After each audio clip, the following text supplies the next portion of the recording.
আজ বাড়ি থেকে এসছে জানো বড়দি আর সোহানা।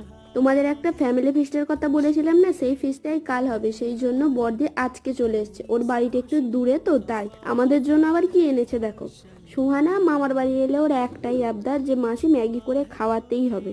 ওর আমার হাতের ম্যাগির স্যুপটা খেতে যতটা পছন্দ করে, আমারও ঠিক ততটাই ভালো লাগে ওকে করে খাওয়াতে। এখন ঠান্ডাটা একটু কম রয়েছে, সেই জন্য সবজি টবজি কেটে বসে পড়েছি ওর জন্য ম্যাগির স্যুপটা বানাতে। যতক্ষণ আমি ম্যাগিটা বানিয়েছি ততক্ষণ আমার পাশে বসে বসে মাসি আমি মশলাটা দেবো, মাসি আমি ম্যাগি দেবো, মাসি আমি খুন্তিটা একবার নাড়বো, এইভাবেই আমাকে সারাক্ষণ জ্বালিয়ে গেল।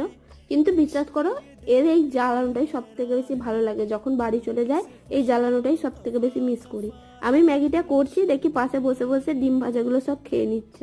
এই দেখো চোরটাকে ধরেই ফেলেছি। আজকের ভিডিওটা তোমাদের কেমন লাগলো কমেন্ট করে অবশ্যই জানিও। তোমাদের সাথে দেখা হচ্ছে নেক্সট ভিডিওতে। আজকের মতো এটুকুই, টাটা। ম্যাগিটা কেমন হয়েছে সোহানা?